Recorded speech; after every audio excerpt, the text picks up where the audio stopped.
Okay, good morning. Let's first go over the answers to the quiz yesterday.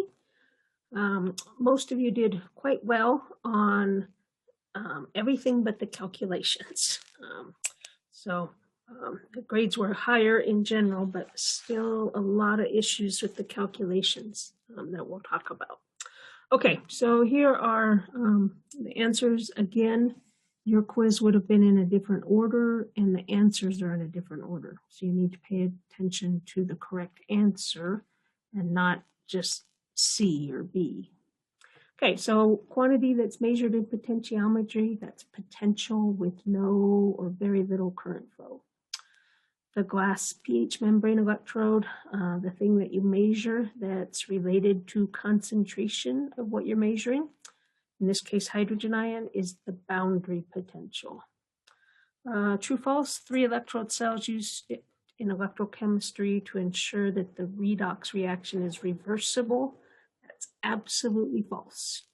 Okay, remember it's used to keep the working electrode at the potential that we desire. The next one, which of the following is your definition for mass transport? So movement due to electrostatic attraction between the electrode and the ions, that's migration. The kind of metallic electrode, okay, anytime you see 2 ions with no metal electrode that's that same metal, that's got to be redox. The 2 requirements for reversible reaction, very fast electron transfer and stable products and reactants. And the type of membrane electrode you use to determine fluoride, that's solid state. Remember, we use glass to determine pH. And there are other things, but those are the 2 most common ones for each of those. All right, then matching. So you have definitions. So again, you are supposed to give me your answer as a number and a letter. Most of you are doing that, but there's some of you that still cannot seem to do this very simple thing. You're making up your own order. Again, the order needs to be 1, 2, 3.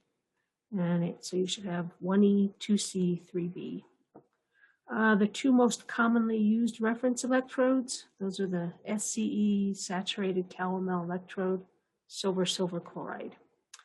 And then for calibration curve, you should have on the x-axis P-ion. A lot of you said pH or PF. I took that, but really you should have the general form P-ion because this is for any ion. And then the y-axis you plot E, which is usually in millivolts. There are some of you that are giving me these short answer and multiple choice by picture. You really need to break that habit. On the final exam, you cannot be taking a lot of pictures. It takes too much time. You need to write these answers directly in the system. The only thing you should be giving me pictures for are calculations. All right, let's look at those 2 calculations. So the first one was to calculate a p-ion given a cell. And remember, the general equation is always cathode minus the anode. Now, many of you just decided you would do this like the homework and you wouldn't pay any attention to the actual cell.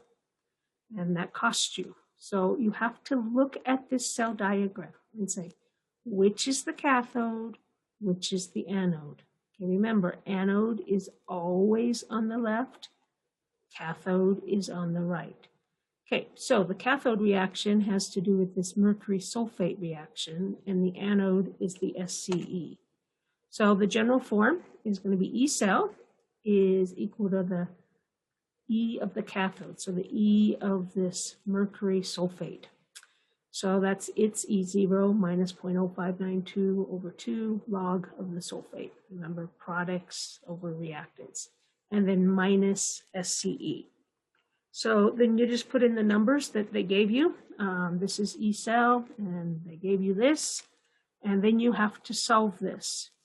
There are some of you that can't seem to do this math.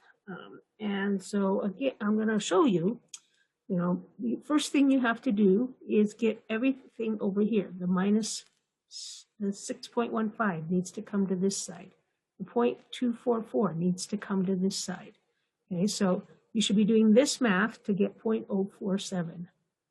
And then some of you couldn't do this math either. So now we have to take this times 2 divided by 0.0592. So that's what you need to do to get your final answer, which is 1.59. So that should be your final answer. Okay, so on the final exam, there will be a calculation like this. It will be different numbers. Won't tell you which one's the cathode or the anode, but I'll give you the cell. And you should show me these steps. You don't need to show me these steps. This is just how you solve the equation, but for those of you that can't seem to do the math right, which was a lot of you, this is the steps you need to do. A lot of you had the cathode and anode switched, as I said. And if you did the math correct for that, you should get minus 27. Now, if you get a number like that, you should know that number is ridiculous. That is not possible. No method can measure that concentration. And some of you had minus 27, the right answer. A couple had plus 27, but most of you had the wrong number entirely, which means you need to pay attention to the math. And that means you have to pay really close attention to the plus and the minuses as you're moving things. Okay, second calculation was even worse. This was supposed to be a really simple calculation, but a lot of you decided to make it much harder.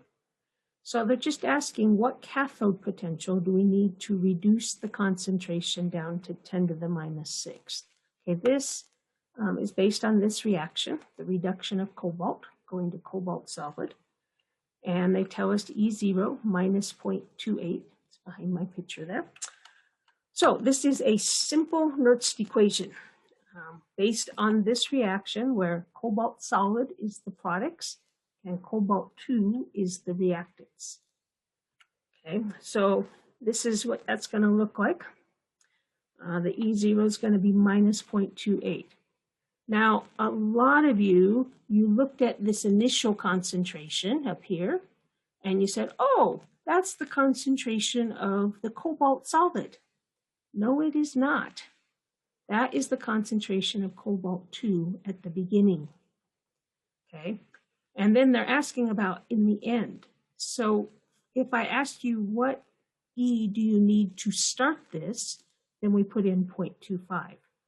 But if I ask, what do I need to make it 10 to the minus 6, this is the only number you need right here.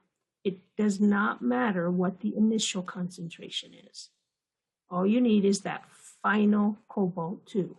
And again, this is always 1. So you put that in, and you solve it, and you should get minus 0.46 volts. Again, a lot of you can't seem to do the math, which is a problem. So notice, if I have log of 1 over 10 to the minus 6, that's log of 10 to the 6th. And the log of 10 to the 6th is 6. So all you have to do this part of the equation is the 0.0592 times 6 divided by 2, okay, to give you that final answer of minus 0.46. So again, lots of people did this incorrectly. You were trying to use both concentrations. You only need the final one. That's it. Okay, then some of you did not do the second part. Most of you that answered the second part did it correct, but it asked, is this the actual potential that you would need for this electrolysis? And the answer is no, because this does not account for IR drop or overpotentials or the fact that everything is changing in that solution during this process. Okay, you didn't have to give me all of this, but you needed to give me at least one of these things to get that point. Okay, so that was the third quiz. As I said, overall, The results were better, but there were lots of mistakes on the calculation. There will be calculations like this and like this on the final exam. So you need to know how to do these, and you need to know how to do the math. Okay, today we are going to continue in chapter 9. If you look at the back of this chapter, you will see that there are a whole lot of equations back there. And you might initially panic and think, oh, this looks very hard. It's actually not that bad. And what we're going to be talking about today is how we develop these equations. But what you need to know is, how do you use these equations? And what do all of these different symbols mean? Now, if we were in regular times, which of course we're not, and we had a normal test or a quiz on this, I would actually give you these equations. I would not ask you to memorize these equations. My expectation for chromatography is that you know how to use these. Now, of course, you know, the Nernst equation, this you have to know. And cathode minus the anode, you have to know. Those are important equations. Beer's law, you have to know. But chromatography, I would give you these equations if the test was closed book. Since the test and the next quiz will both be open book, I will not give you the equations because you can look them up for yourself. Okay, so last time we just started this chapter and we just sort of explained some of the important terms that you should know. And I will be using all of these terms today. So remember, in chromatography, we have this stationary phase, this part that doesn't move, and then a mobile phase, a liquid or gas that moves through the stationary phase.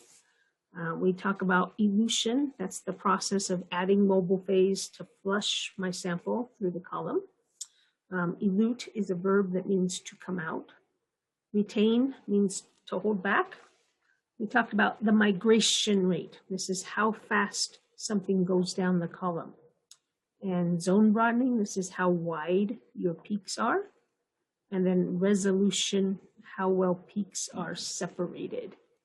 Okay, so we're going to start there now, and we're going today to start developing these equations and understand what do all these things mean. So the first thing we want to talk about is the fact that as your analyte is going down the column, it's going back and forth between the mobile phase and the stationary phase, the mobile phase and the stationary phase.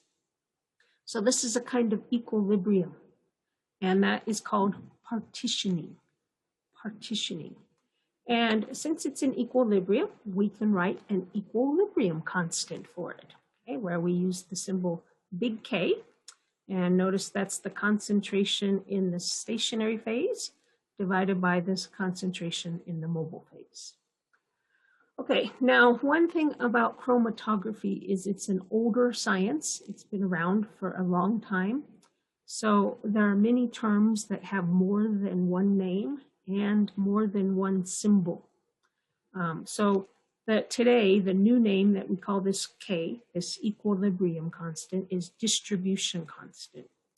The old name is called a partition ratio. So if you're ever reading very old literature, you may see this term, but today most people will use distribution constant. You may also see this symbol, Kc, for this distribution constant. It's the same as big K. Okay, they're both used. Okay, so that's the equilibrium constant for your analyte partitioning between the mobile phase and the stationary phase. All right, the next thing we want to talk about is retention time. So remember we said that what we get from this, the signal for this from the detector, is a signal versus time. And we get peaks as our things come out. So the amount of time that it takes something to come out is related to how much time it's in the mobile phase. Okay? If it's only in the mobile phase, never in the stationary phase, it will come out as quickly as possible. And we actually say that then that it's unretained. Okay, that's just the time to move through the column. No going into the stationary phase. This is the rate for your mobile phase to travel the length of the column, and we call this TM. Okay, then your analyte that's actually partitioning, going into the stationary phase and mobile phase, the time for that to come out is TR. We call it retention because it's retained. That's the time for it to be retained. So talk about TM, that's the unretained species, usually the mobile phase, and then TR, that's the time for your analyte to come out. Okay, now we might like to have an equation that tells us about the relationship between the equilibrium constant and the time, retention time. So to do that, we need a couple of other terms. So we can talk about the average rate for your solute, your analyte, to move down the column is V bar, and that's equal to the length of the column divided by TR. And this is where the length of the column is in centimeters. We can also talk about the average rate of the mobile phase to go down your column, and that's the length of the column divided by TM. Okay, so a couple other terms. There'll be lots of terms today, but it's actually not going to be too bad. So don't be panicking about this. Okay, so now we want to try to relate K, the equilibrium constant, and these retention times. Okay, so we know that the migration rate of the analyte, okay, that V bar, is actually equal to the migration rate of the mobile phase times the amount of time that the analyte, the solute, spends in the mobile phase. So that's equal to the moles of the solute in the mobile phase divided by the total moles, okay, and then times that U. And remember, moles is always molarity times volume. So we can put those values in, molarity times volume, moles over total moles. Okay, notice we have the amount in the mobile phase plus the amount of the stationary phase. And we can do a little math and rearrange this. And now we know that K, remember, is that CS over CM.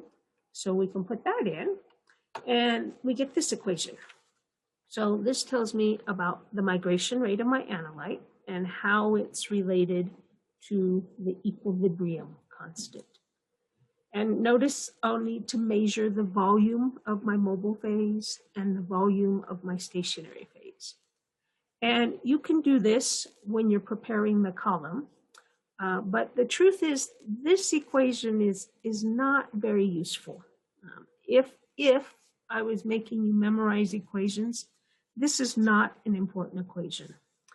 In fact, we really don't use this equation because we don't really care about migration rates and the equilibrium constant and the volume of the mobile phase and the volume of the stationary phase.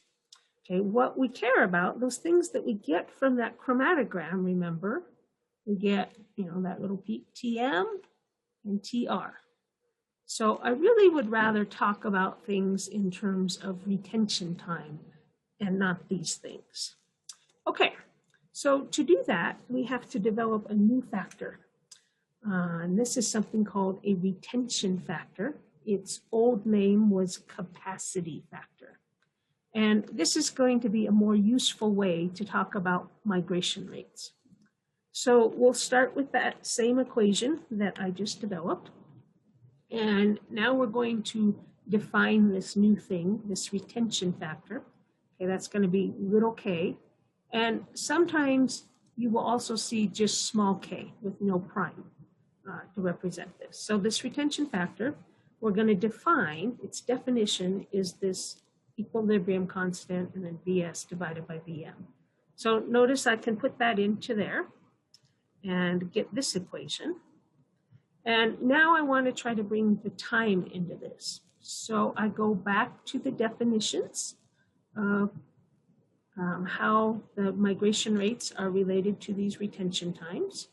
Okay, so I can, for V, put in this, and for U, put in this. And now I do a little bit of math, and I get this equation. Now, you don't have to know how we get these equations. I assure you, if you take the time and look at the math, you will get these equations. But what you have to be able to do is use this end result. Okay, so what does it tell us? The retention factor is equal to TR minus TM divided by TM. So now I have this term that's I can easily measure. Okay, I can get TR and TM from the chromatogram. Okay, so this retention factor is something that's easy to measure. And notice what it does. It compares how long it takes a species to go through the column compared to the unretained. So it's TR compared to TM. Now, if that retention factor is 1 or less than 1, that tells you that those two peaks, okay, with TM and TR, are basically on top of each other. There's no resolution between those two. So that would be a poor separation. If that retention factor is a very large number, okay, that would be the case where, TM comes out and now we have to wait a very, very, very, very long time for the other one to come out. So this separation is going to be very slow, and that peak at the end is going to actually be very broad. It comes out here. It'll be a very broad peak. So that's not a good situation. So we will consider, what is a good separation? Well, if this retention factor is between 2 and 10, then this is considered good. If this retention factor is between 2 and 5, that's considered optimum. Okay, now what does that mean? Optimum. That's the best. Okay. So if a retention factor is 2 to 5, that's in the best separation. It's 2 to 10, it's still considered good. Okay, so that's retention factor. Now, we also would like to be able to talk about the separation of two different analytes. Okay, remember TM is unretained. So if I have two compounds, A and B, I want to talk about how does that separation compare. So to do this, we use something called the selectivity factor, and that uses the symbol alpha. And the selectivity factor can be calculated using the distribution constants, using the retention factors, or using retention time. So notice there's 3 different ways to calculate it. B is always the one that comes out last. Okay, they're more strongly retained. So notice that alpha is always going to be bigger than 1. Okay, if alpha was 1, they're coming out together. And the bigger the alpha, the more separation between those two peaks. Now, you might ask, well, how do I know which should I use? I have 3 equations. So which is the best one? Well, depends what data you have. If you have times, use this one. If you have retention factors, use this one. If you have equal distribution constants, use this one. Okay, so that's alpha. Okay, so we've now developed 3 terms that are important in chromatography. Okay, the first one is the equilibrium constant, distribution constant, and this is its equation. All right, then we talked about retention factor. This compares how long it takes a species to go through the column compared to the unretained. And we said that if that is in the range of 2 to 5, that's best. 2 to 10 is considered good. And then we just developed this last one, selectivity factor, okay, alpha. And that compares the elution of 2 compounds, A and B, okay, where B is always the one that comes out second, comes out last. Okay. Now, you remember last time I defined this term resolution, and we said that's the separation of peaks. And, we said, oh, up here we can see this has a poor resolution up here on the top. And we said that resolution depends on 2 things. Okay, it depends on the distance between the two peaks, and it depends on zone broadening, how wide those peaks are. And I told you we can change both of these by changing experimental conditions. Okay, so for example, to change the migration rate, okay, that's here, make this one come out later and that one come out sooner. We can do that by changing that retention factor and that selectivity we just talked about. And those are related to retention time and distribution constant. Okay, so those factors are going to be important if we're trying to make things come out sooner or to come out later. Okay, to change zone broadening, we do something else. And we're going to talk actually in a lot of detail about how do I do both of these to improve resolution. Okay, but I just kind of wanted to remind you of that concept while we're here. Okay, as we're talking about zone broadening, let's talk a minute about the shape of this peak. Okay, we are assuming that we have something called Gaussian peaks. Okay, these are these peaks that have these nice even distributions, not ones that are, uneven, like these two. We're assuming this, but why do we get that big peak, a peak at all? If all of these molecules are the same, why don't they just all come out exactly together? They should all behave the same way. Well, the reason is, remember, as something's going down the column, it's going back and forth between stationary phase and mobile phase, stationary phase, mobile phase, back and forth. And so we could talk about an average time, but some molecules are going to go a little bit faster, some a little bit slower. In addition, those molecules, as they're going down the column, there's some random motion. So all of that serves to make the molecules spread out along the column. Okay? So that's why we get a peak and not everything coming out at exactly the same time. Okay, and as we already talked about, the longer something's on the column, the more things have a chance to spread out, and the bigger, the broader these bands will get. Okay, so zone broadening is proportional to how much time it's on the column, and it's inversely proportional to the speed of the mobile phase. Okay, so if something's on the column a long time, that band gets more and more spread out, more zone broadening. If the mobile phase is moving very fast, things don't have time to spread out, so you have less zone broadening. Okay, so that's a little bit more about zone broadening. Okay, so now we want to do is look at what we're going to call column efficiency, which is how good the separation is. It's how well a column separates your material. And of course, that's going to be related to resolution. And we've already seen resolution is related to zone broadening, and it's related to migration rates. Okay, now we have talked about a lot of different terms for chromatography, but if I were to ask you, well, if for a good separation, what would we want for a good separation? What do you think we might want? You think of some of these terms that we've talked about. So, of course, one thing for a good separation is we need a good resolution, right? So if I have, my little TM, and then I have a peak that comes off here, and then another peak that comes off way out here. Okay, that has a great resolution. Very easy to separate those two peaks.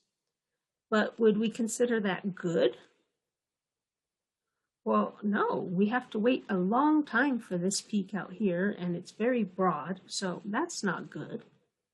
So we think, well, actually, if you think about you're in the lab and you're trying to do an experiment and finish so you can go home, then you say, well, the thing I want is I want those peaks to come out fast, right?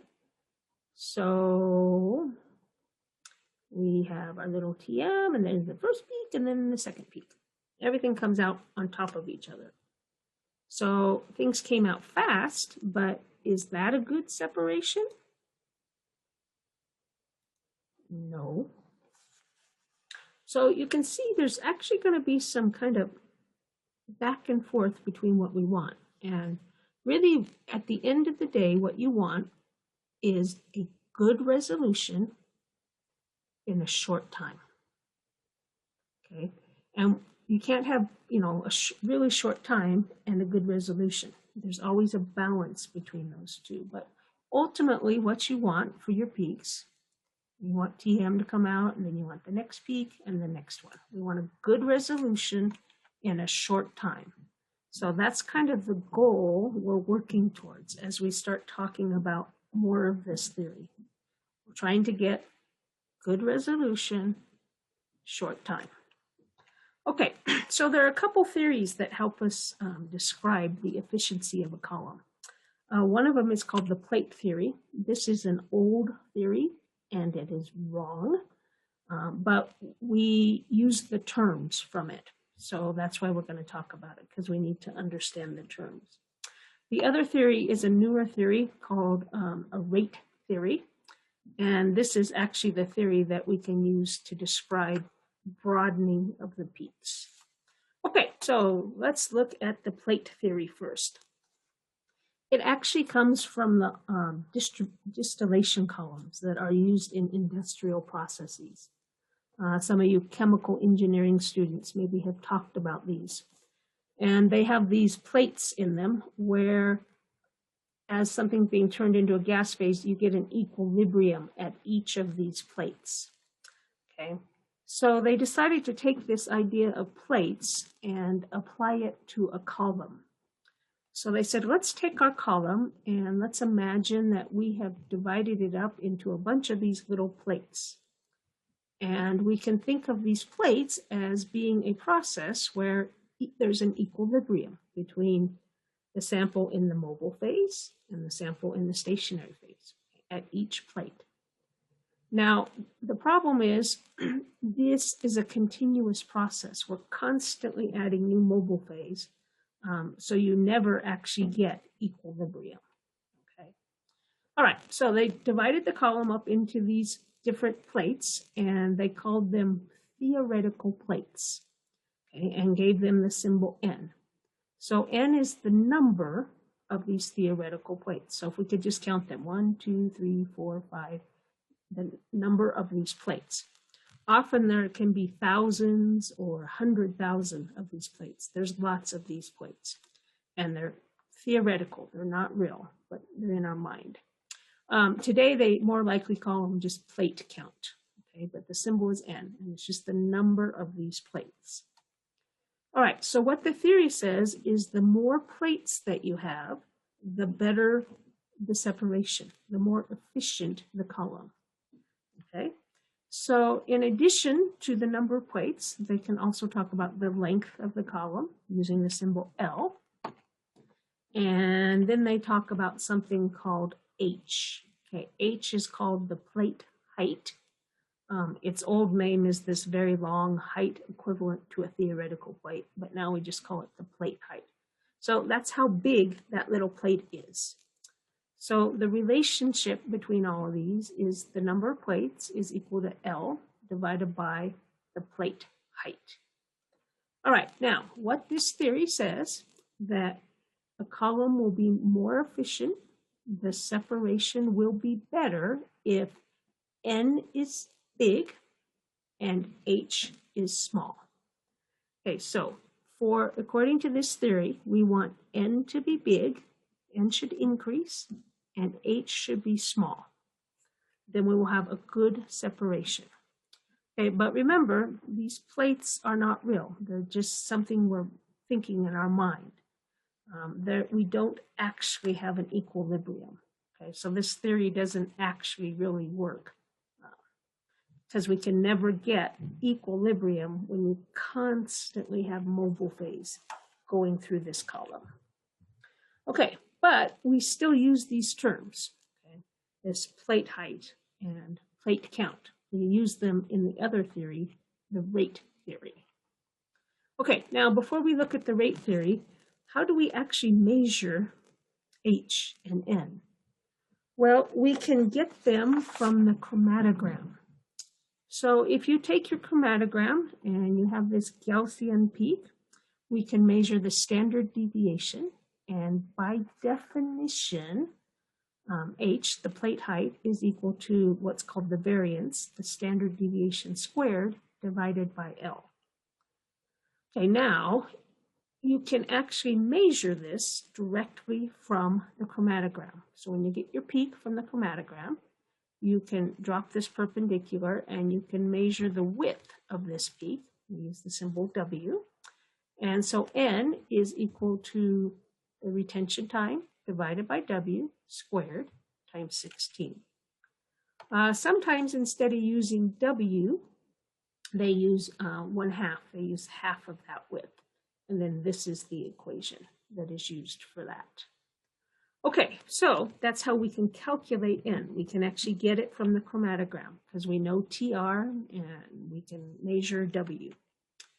Now, if you know N and you know how long your column is, which you almost always do, then you can get H. Okay, how do we get H? Well, remember, H is L divided by N. And these two parameters, N and H, are commonly used to evaluate columns. So to compare two columns, you use the same compound under the same conditions, and you calculate N for on column A and N on column B.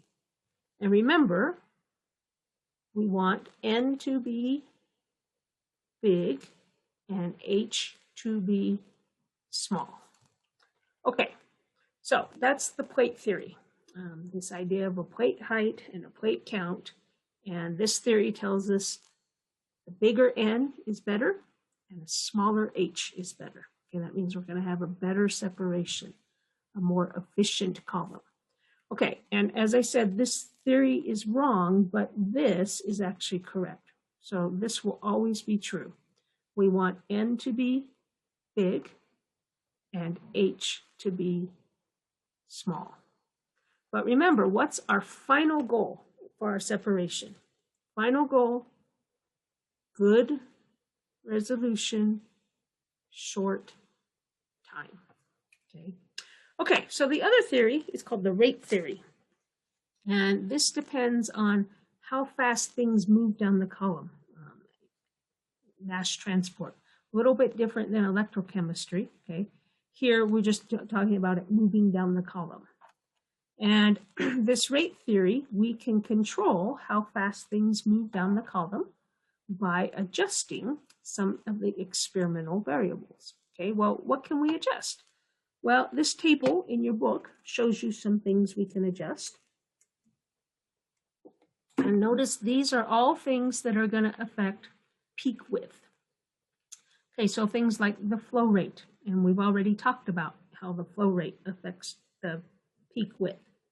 Notice the diffusion coefficient in both the mobile phase and stationary phase. These will affect that peak width. And notice that diffusion coefficient is related to temperature. If you increase temperature, diffusion also increases. The retention factor is going to affect it. The size of the particle packing. So in our columns, we're going to have these particles of stationary phase. So the diameter of those will affect this. And then the thickness of the coating. So these particles actually are a support, and then on top of them is the stationary phase. So there'll be a thin film of stationary phase on these particles. So that thickness is going to affect how broad those peaks are. Okay, so let's take a look at how we put all these together. All right, so first we want to start with that first one up here, the mobile phase, okay, that we've already talked about. And we've already seen that a higher mobile phase velocity means less time on the column, so less zone broadening. Okay, so if we only consider this, we'd say, oh, we want the mobile, if we want narrow peaks, we need to have the mobile phase move very quickly, right? Okay, but we cannot consider only this. It turns out that that flow rate also affects H. Okay. And remember, for H, for a good separation, we want H to be big or small. We want H to be small. So you can actually make a plot of H versus the flow rate. Okay, this is for gas, this is for liquid. So this tells us if I want H to be small, then I should have this flow rate right here, right? Or for liquid, I should have this flow rate. But remember, we said, okay, small h will give me less zone broadening. But we also said, oh, I want the flow rate to be fast. Okay, so notice the flow rate and H are fighting with each other. One of them says, for this up here, the first one, for zone broadening, we said, oh, the flow rate needs to be fast.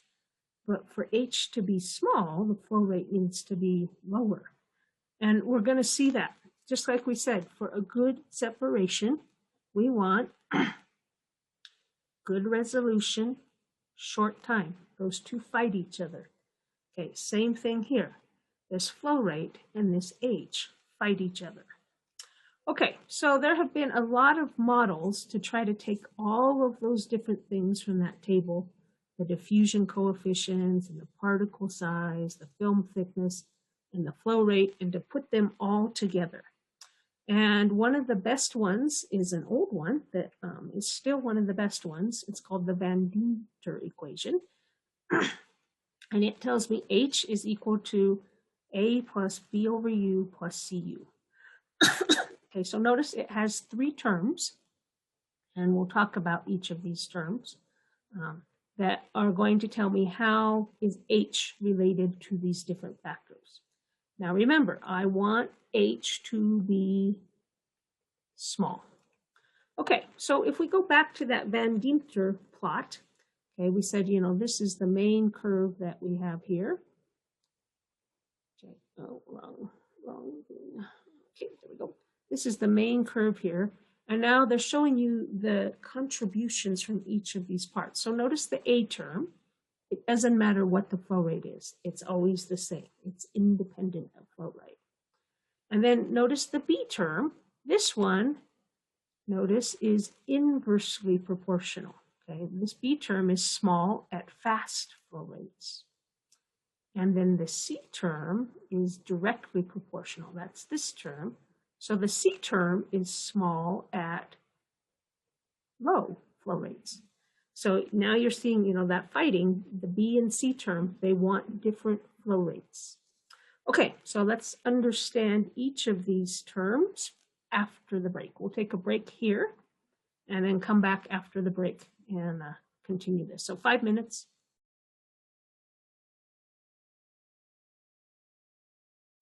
Okay, try it with sound on. Let's understand these three terms then. So the first one, the A term, is called the multipath term. And it's due to what we call uneven flow or eddy diffusion. So you can see in the picture that the molecules have different paths as they go through the stationary phase. And some of them have longer paths and some have shorter, so they're going to get spread out, and that's going to create zone broadening. So this term is proportional to the size of the particle. So we want to try to make those particles small to make this small. Remember, for all of these, we are trying to make H small. So each of these terms, we're going to want to make them small. So for this term, we want small particles. It's also related to how good the packing is. If you've got actually a lot of holes in here where the packing isn't tight, that will also make this term big. Okay, but notice not related to the flow rate at all. All right, second term, B, is called the longinal diffusion term. So this has to do with diffusion. So when you first put everything on the column, they're all together. but the longer they're on the column, the more they will spread out. And so you can see this would be related to the flow rate. Okay? If we can push things quickly through the column, they don't have time to spread out. Okay? So to keep this term for small, this says we want the flow rate to be fast. Okay? So inversely proportional flow rate, high flow, less time for diffusion. So we want a high flow rate for this term. Now, this term is also related to the diffusion coefficient in the mobile phase, which is affected by temperature. Remember, if we increase temperature, things will move faster. More diffusion coefficient is higher.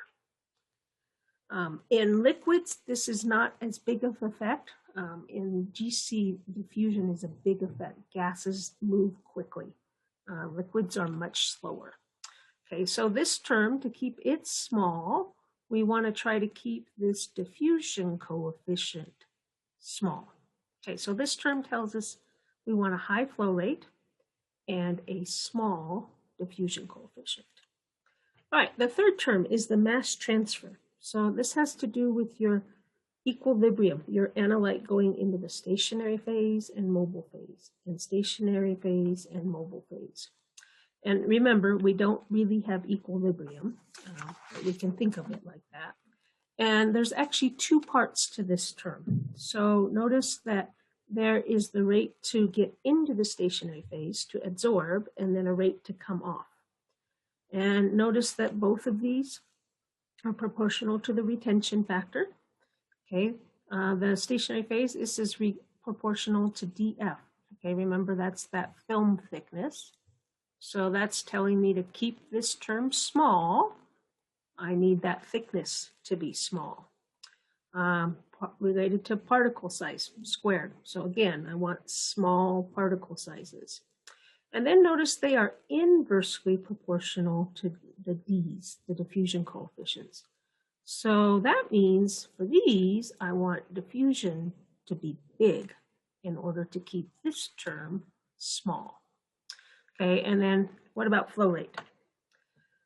Well, first let's understand why we can see here, then U needs to be small for this term. Okay, but why? Well, remember, things are going back and forth between the mobile phase and stationary phase, mobile phase and stationary phase. So once they get into the stationary phase, it takes some time for them to get back into the mobile phase. And if the mobile phase is going very quickly, then they don't have time to get back, and the ones in the mobile phase keep moving on, and then things get more spread out for that. Okay, so this is proportional to flow rate. And so at high flow rates, we get very broad peaks. So again, for this one, we want the flow rate to be small. Okay, so those are the three terms. Now let's look back at this that kind of breaks it up. So we've seen, okay, we want H to be small. So the first thing, H to be small says we should work here. Okay, and notice that when I'm working in this part of the curve at low flow rates, notice the curve looks like the B term. It's the B term that's controlling this curve at low flow rates. And then as I go to higher flow rates, notice this part of the curve looks like the C term. So at higher flow rates, it's the C term that controls them. Okay, and we've already seen B and C want different things. B says, oh, keep it fast. C says, keep it slow. And we see from this curve that this is optimum right here. Okay, but in fact, if we use flow rates down here, then our retention times are going to be very slow. And we don't want to wait that long. So in practice, we almost never work down here. We actually work up here in this part of the curve. Okay, and that's important for you to know because I've just explained in this part of the curve, notice it is the C term that's controlling the curve. Okay? Okay, so now to put all of this together, To keep those zone broadening small, what do we want? Okay, the first thing we haven't talked about yet, but we'll mention it quickly. We want our columns to have small, narrow diameters. Okay, this is to keep the diffusion smaller. Okay, now the rest of these have come out of those what we just talked about. So we said we want the particle sizes to be small. So notice here's some plots showing particle size H versus the flow rate. And notice for both GC and LC, smaller particles, smaller H. So we want small particle sizes. If you have a liquid absorbed on the particle, okay, like we talked about, we got this particle and we have a film on that. We want that thickness to be small. Okay, now what about the diffusion coefficient thing? And remember, we said if we increase the temperature, then diffusion increases. And we know that B is proportional to D, and C is proportional to 1 over D. Now, this is where we have to come back and say, remember, most of the time we are working under conditions where C is more important. So that means usually for GC, we want to work at higher temperatures. Okay, that's going to make D bigger, and it will make that C term smaller, okay, because that'll make H smaller. And here's how that all sort of breaks out. So remember, here I've talked about increasing temperature, we increase diffusion. If we decrease temperature, we lower diffusion. Okay, so lower T will decrease B and increase C. Higher T will increase B and decrease C. But remember, usually we're working where C is more important. So usually we're going to want temperatures that are higher. Okay, so this kind of summarizes all the things we want to keep the zone broadening less. Okay, so going back to that resolution figure that I showed you, I said we can change different things to improve resolution. And we said one of them we can do is reduce the zone broadening. Okay, that's what they're doing here in C. They reduced the zone broadening. How did they do that? By changing those factors we just talked about. Okay, to reduce zone broadening, small columns, small particles, small films, higher temperature for GC. That's how we reduce zone broadening. Okay? All right, now the other thing, to alter the migration rates, that's the B term, make one come out sooner and one come out later. For those, we have to change the retention factor and alpha. Okay, and we will talk about how do we do that. Okay, so we did the first half of that. Before we go any further, we need to come back to this idea of resolution. Okay, we said for a good separation, what do we want? Good resolution, short time. Okay, well, good. What's a good resolution? I mean, we can kind of look at it and say, yeah, that's good, but we actually really need numbers to say what is good, what is not good. So there is an equation to calculate resolution. So it's based on taking two peaks for A and B, and we measure the distance between those two peaks. And notice that's going to be TRB minus TRA. And then we also measure their peak widths, or their half peak widths. And so the equation to calculate resolution is this right here. Okay, 2 times TB minus TA divided by their peak widths. Okay, so that's how you can calculate resolution. Now, but what is good? We said we want a good resolution. Well, here's 3 different resolutions. So this top one, if you do the calculation, you get a resolution of 0.75. And we can look at that and clearly see, oh, that's not a good separation. All right, second one, resolution is 1. Okay, this is better, but there's still actually about 4% overlap between A and B. So that's not too good either. Okay, this third one here, this has a resolution of 1.5. And we look at that and we think, oh, that looks like a pretty good resolution. In fact, there's still a little bit of overlap between these, about 0.3%. But for our purposes, we are going to say if the resolution is greater than or equal to 1.5, then that is considered a complete separation. Okay, so when I say, what do we want for a good separation? We want a good resolution. Okay, what is good? 1.5, at least 1.5. Okay, now, is 50 a good resolution? Well, sure, but then the times are long. Okay, so we want to try to get the resolution at 1.5 or maybe just a little bit higher, and that will give me a good resolution in the short time. All right, now what if I do this and I get, this example, I get 0.75 for a resolution. I get a bad resolution. How can I improve resolution? Well, one way is to just make more plates. Remember, the plate is where equilibrium occurs at each plate. So if we have more plates, we should have a better separation. So that's in theory, the easiest way.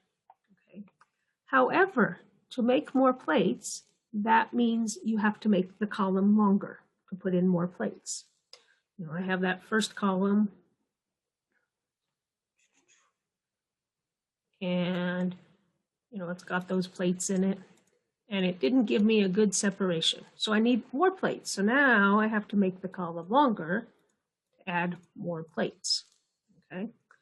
So that means it's going to take your sample longer to come out. So now that TR is going to be longer. It also means you have to buy a new column. You can't just take the column and go. You have to actually buy a new column, and columns are expensive. You also have to worry about sometimes if the column gets too long, especially for liquid chromatography, then the pressure gets too high. You can't push everything through.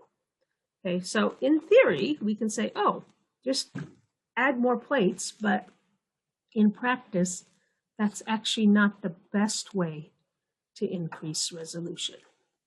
Okay, well, then how do I increase resolution?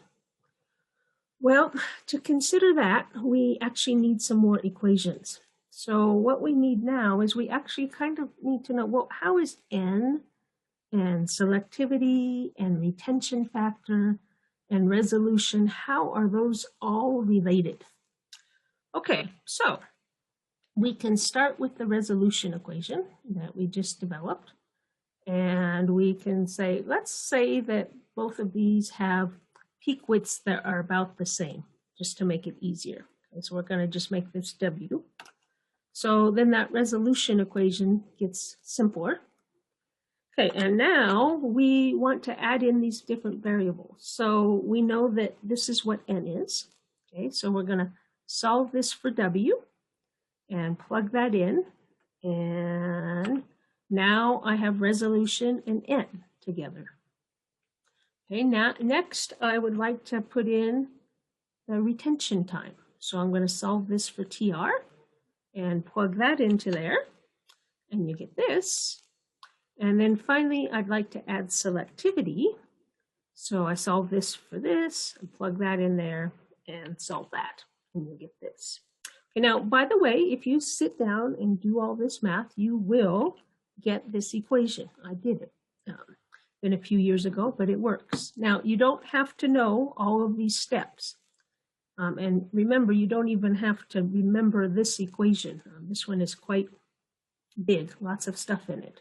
Okay, but this now gives me an equation that tells me how is resolution related to N and selectivity and retention factor. Now we have them all together. We could also solve for N and have an equation that shows me how N is related to all of those things. Okay.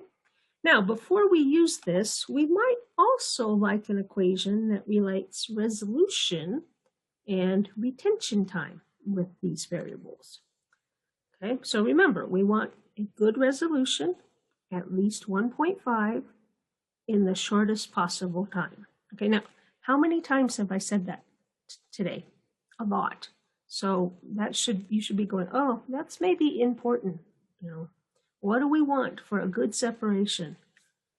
Good resolution, short time. All right. But we've seen we can't have both at the same time. We know that time and the resolution, they fight each other. So let's try to actually have an equation that shows us that. So let's go back to that migration rate of my solute equation, and then we're going to combine it with this equation and this equation, and we would get this. Okay, and now I'm going to combine that with that big equation I just got, and I get another big equation, okay, that looks like this. And notice this now tells me how is retention time related to all of these different factors I've been talking about. Okay, so we have these two equations now, and they look quite confusing, but we can learn things from these equations. Okay, so notice both of these equations have kind of three terms that are mostly independent of each other. So notice this one has a square root of n term, and this one has the h over u term. Okay, and those are the kinetic effects. Then they both have something that's related to selectivity, and they both have things that are related to the retention factor. Okay. All right, so we want to look at each of these three terms and see how do these affect resolution and retention time. Okay, so let's start with the first two terms that we can see resolution is related to the square root of n and h over u. Okay, and those are our kinetic effects. So these are the things we've already talked about. We said if I want to increase n, I can make the column longer, but that also makes the time longer and is expensive. Okay, or we can try to decrease h. Remember, we always want big N, small h. And how do I decrease h? All of those things I talked about. We want a low flow rate, okay, but remember that will make the time long. Small particles, small film thicknesses, small column diameters, high temperatures for GC. For LC, you also want that diffusion term to be large, because where C predominates. And so you can try to change to a solvent that has a low viscosity, okay? But this is how we make those, this is how we affect that first term for resolution and time, okay, by trying to decrease H. All right, so that's the first part. Now let's look at the second part that has to do with these retention factors. And notice that I can take all of this stuff out and just make those as a couple of constants. And then they have made a plot here where we have plotted resolution and over here versus retention factor. And notice I have a plot for time and for resolution. Okay, now notice what this is showing me. Remember we said that we want, wait, before we get to that. So notice first that as this retention factor gets bigger, notice that the time gets longer and the resolution gets bigger, okay? Which we've kind of already talked about. And remember we said we want K to not be bigger than 10. Okay, now why not? Okay, well, notice if the retention factor out here is 10 or bigger. Okay, this is where my time is getting longer, but what's happening to resolution? Not much. The resolution is not changing much. Okay, so we said we don't want the retention factor to be out here. Okay, now, I said, remember, what do we want retention factor to be? We said 2 to 5 is the best. Okay, now, why 2 to 5? Well, notice here, the time's increasing, but this is where resolution increases the most, okay? So that's why that's optimum. Yes, the time's increasing, but this is where your resolution is going to be increasing the most. Now, if we're down here, then we don't have a separation. So that won't work. So that's why we want to be in that 2 to 5. But we said up to 10 is good. Time increases and resolution is increasing slowly. But out here, resolution doesn't increase much. Okay, so that's that second factor. Now, how do we change this retention factor? What if the retention factor is not in a good range? Well, if you are doing GC, the best way to change retention factor is to change temperature. If we're doing LC, then you should change the solvent composition, change the mobile phase. So here is an example of LC, and notice they used 70 methanol, 30% water, and notice terrible separation, really short times, but terrible resolution. So then they went to 60-40. Okay, now the resolution's getting better, but still not good. So they went to 50-50. Now we have pretty good resolution and a short time. When they did 40-60, good resolution, but now we're getting almost an hour for that last peak. So the time is too long.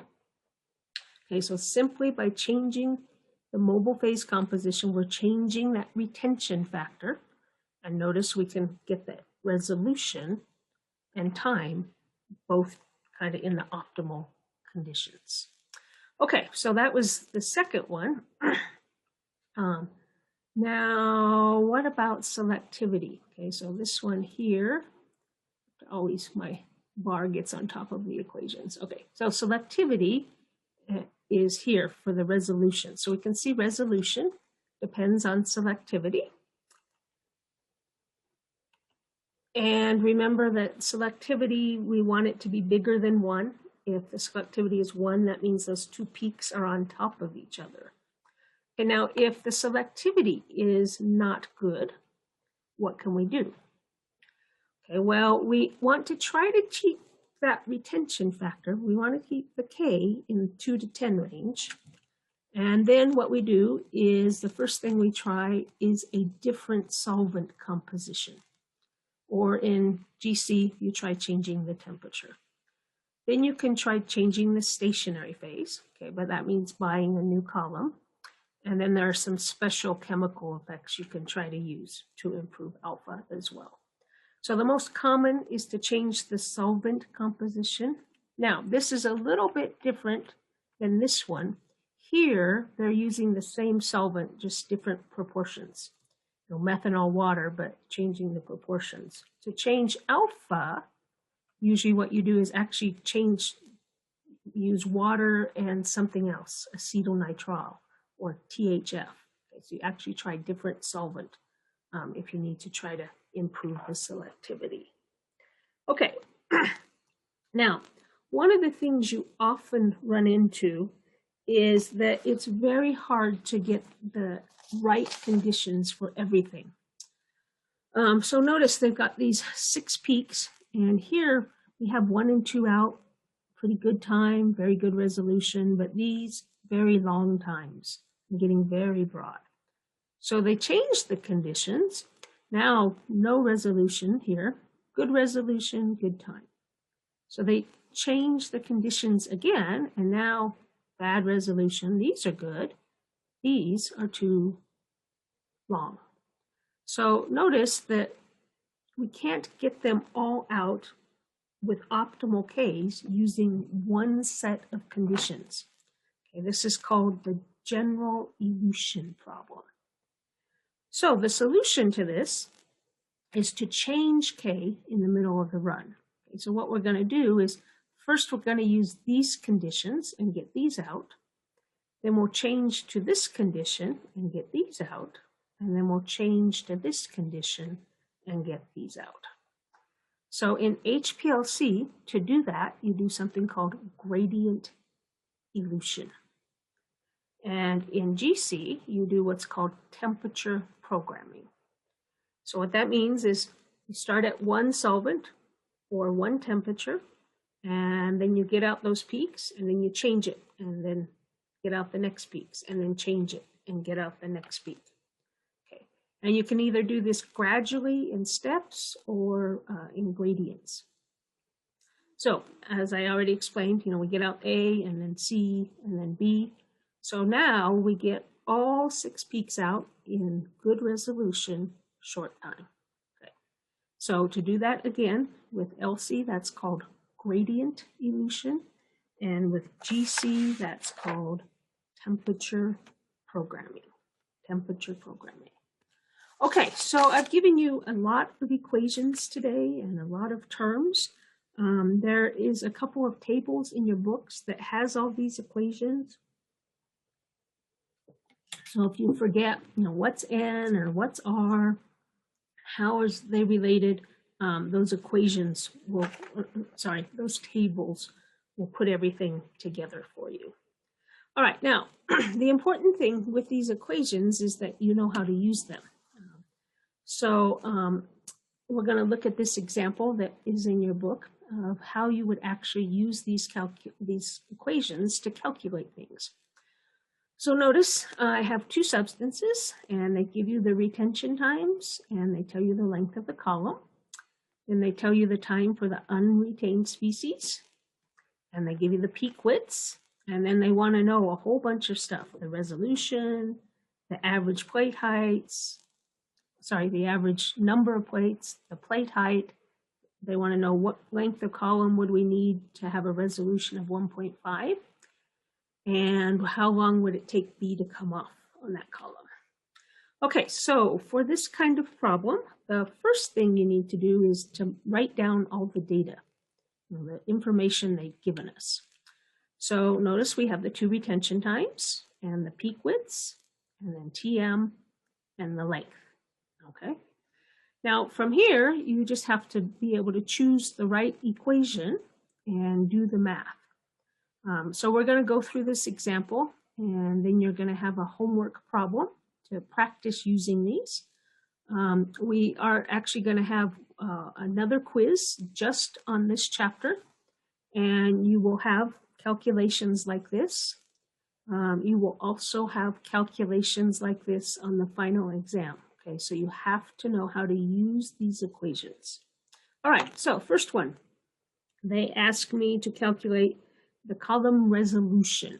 Okay, so that's the TB minus TA, okay, and then divided by the peak widths.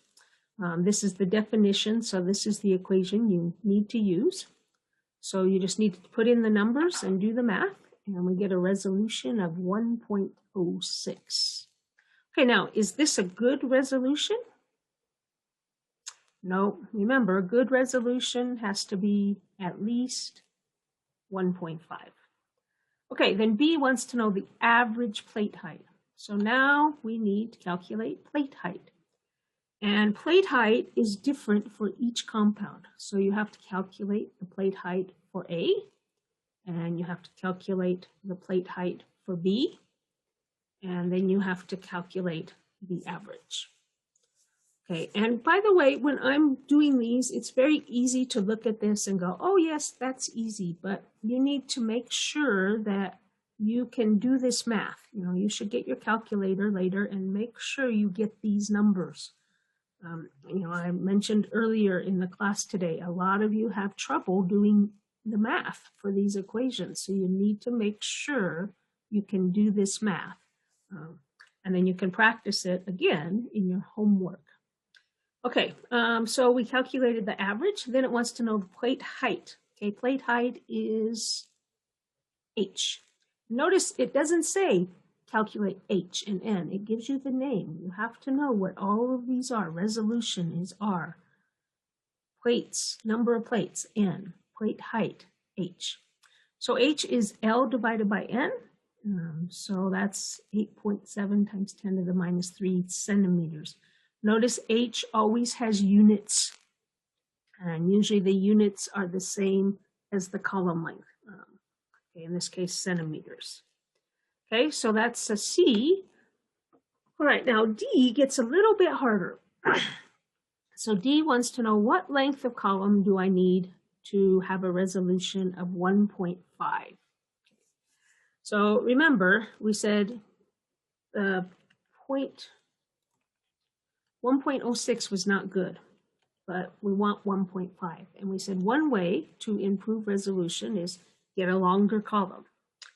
So the equation we have that tells us, how is n related to resolution is this. So you could actually set up a ratio where 1 is the original column and 2 is the new column. Okay, but this is a mess, and this math would not be fun. But there's some important simplifications you can make. If we just change L, then alpha and K do not change. Okay? If we just change L, alpha and K do not change, which means all of this can cancel out. Notice also these 4s will cancel out. So this equation can be simplified to this. So this is the form we want to use. Okay, so we know our original was the 1.05 and the new one is 1.5. And we know n that we calculated in part B. And now we can calculate for n2. And then we need length. So remember, we need to go through h. H doesn't change, so n times h. And notice we get 60.1 centimeters. Okay. All right, now that's actually the difficult way to do this. There's an easier way to do this. Okay, so notice that we know that n is equal to L divided by h. So we could actually say, oh, this is the square root of L1 over h and over the square root of L2 square root over h. So notice that simplifies to this. Okay, so a much easier way to do this is to use resolution and the two lengths. Okay, we know the original length was 30, and then we just solve for L2. Okay, so I showed you both. I showed you the harder way, but I actually recommend that you do the simpler way. Okay, less math, less likely to make a mistake. Okay, but you need to know this simplified version of that equation. Okay, from the big one. Don't use the big one. That'll be terrible. Use the simplified one. All right, and then part, what is that? E wants to know how long would it take to get B off on this new column that I bought. Okay, so notice here I have an equation that relates T and H. And remember, if I know H, I know N and L. So again, I can set up a ratio.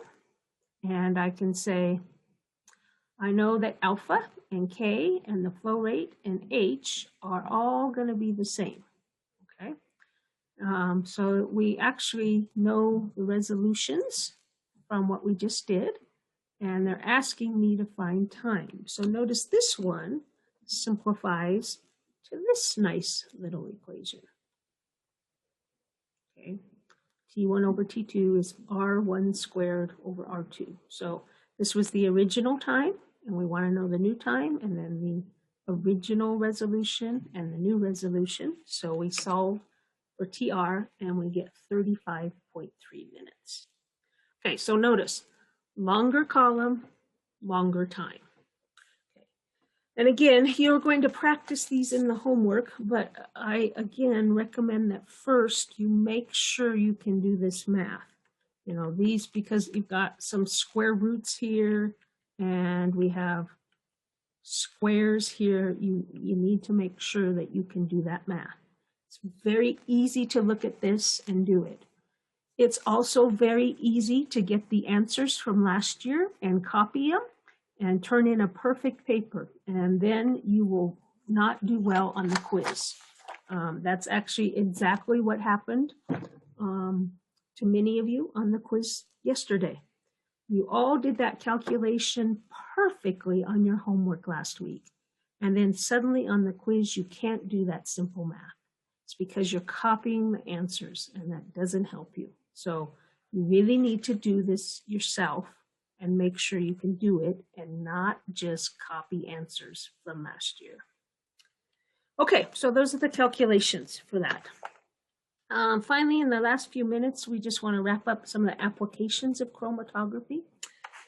So we can do both qualitative and quantitative analysis. Remember, qualitative answers the question, what is it? But all we get for what is it is that TR. You get one piece of information, that time for it to come out. And that actually doesn't really tell me what is it. It might tell me that something is not there. You know, if I know, oh, my peak is supposed to come out at this time, and you know, you get a peak that comes out there, you know, oh, that's not my sample. If your peak does come out there, it might be your sample, but it could be something else that comes out at the same time. So chromatography really is not a great qualitative method. But it is very important to purify things so that we can then do other analysis like spectroscopy on it. So qualitative, not really good. Quantitative, it does give me some quantitative information, and that comes from either the peak height or the peak area. So for the peak height, you can see in the picture, you just measure the height of your peak. The problem is peak height changes with the width of the peak. And remember, the width changes with the flow rate and the temperature and how fast you inject. So using peak height actually gives you a pretty big error, 5 to 10%. So it's easier to measure if you don't have a computer, but today almost all instruments have computers. So it's actually much easier to use peak area. Okay, peak area is independent of broadening. So most instruments can figure this out for you, and notice that they have a much lower error, 0.2 to 0.5%. So this is much more commonly used. So for quantitative analysis, the best is to use peak area. Now, when you're doing quantitative analysis, you do have to make calibrations and standards. So you get a set of standards that has a concentration that's similar to your sample, and also the composition should be similar. And then you make a plot of peak area versus concentration. Remember, general calibration curve is always signal versus concentration. So here, the signal is peak area versus concentration. Now, each analyte has to have its own calibration curve. That's because each analyte has a different response to the detector. So, for example, you know, if you've got 3 analytes, you need 3 different calibration curves. Each one needs its own calibration curve. Now, one of the big problems with quantitative analysis is reproducing the injection.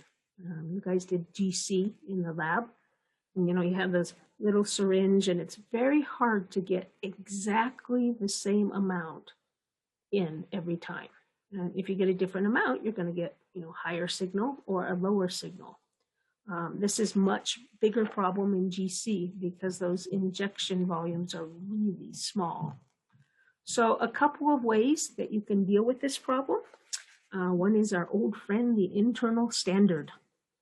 So remember, this is where you take some other standard, something that's not your analyte, and you put it in your sample, you put it in your standards, and then you compare a ratio of the analyte to the standard. And this will be independent of the injection volume. You know, if you inject a little bit more, of course, your sample signal goes up, but so does the internal standard. You inject a little bit less, they both go down. So they always are going together. So this will improve the precision of your method, it'll make it much more precise and reduce the error. So this is a common way to deal with this injection volume. Another way is what's called the area normalization method. This will also deal with the different injection volumes. So it requires that everything comes off the column completely. And the simplest form is if all the samples have the same detector response. And then you simply take the peak area of your sample divided by the total times 100. Okay, but this is almost never true. Almost always the detector response is different for different analytes. So then it becomes a little bit more complicated. You have to first determine these response factors using standards. So here's an example. You actually in the lab also did this method, so you should be a little familiar with it. So you take a bunch of standards, okay, so we know what their concentrations are, and we can calculate their percent area, and we can calculate their peak widths, and then we actually calculate a percent divided by their area. Now, if the detector response is the same for all of these numbers will all be the same. Okay, but you can see they're not the same. So we set this one at 1. It doesn't matter what one you set at 1. We set one of them at 1, and then the rest is just simply, this divided by this, or this divided by this divided by this. So we get these response factors. Okay, then you take your sample, the unknown, and you can measure the peak areas, and then you multiply each peak area by the response factor, and then you can calculate the percent, okay, by taking this area divided by the total and get response that way. So again, the reason we do this is to deal with these differences in injection volumes. Okay, so that finishes chapter 14. So that's our introduction to chromatography. So there's 2 problems you should do for your homework, number 8 and number 10. 10 is a bunch of calculations, similar to the example. Please use at least 2 pictures, maybe 3 pictures for your answers. If you put everything on one page, then I can't read it. So you need to at least use 2 pictures, and you should circle your final answers, or I will take off a point, okay? I've asked you to do this all year. Some of you do, but some of you don't. So this time I'm demanding it, or you will lose a point. Okay, so next time we will be going on to chapter 15, which is GC. So we've laid the foundation, and we'll look specifically at gas chromatography. And then in 2 weeks, on Thursday, we will have quiz 4. Okay, so quiz 4 will be, that chapter 15. Sorry, that's my other class. For you guys, it is chapter 10. Okay, whoop, 19 doesn't work either. All right. All right, so chapter 10 for GC. So in 2 weeks from yesterday, we'll have our 4th quiz, which will be on chapter 9. And that one, 20 points are going to be calculations. Okay, so 20 points will be just like the homework, different numbers, of course. But make sure you know how to do those, how to use all those equations. Okay, so that will be in 2 weeks.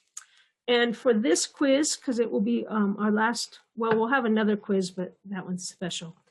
This will be our last regular quiz. We're going to actually use the Zoom monitoring system for this because we have to use it for the final exam. So we need to practice that to make sure that everyone knows what they're doing. So remember what that means is you're going to be using RAIN on the computer, and you're going to be using your phone on Zoom. Okay, remember that handout I sent to the WeChat group. We're going to use that system for the next quiz. Okay, that is it for today. So I will see you next week.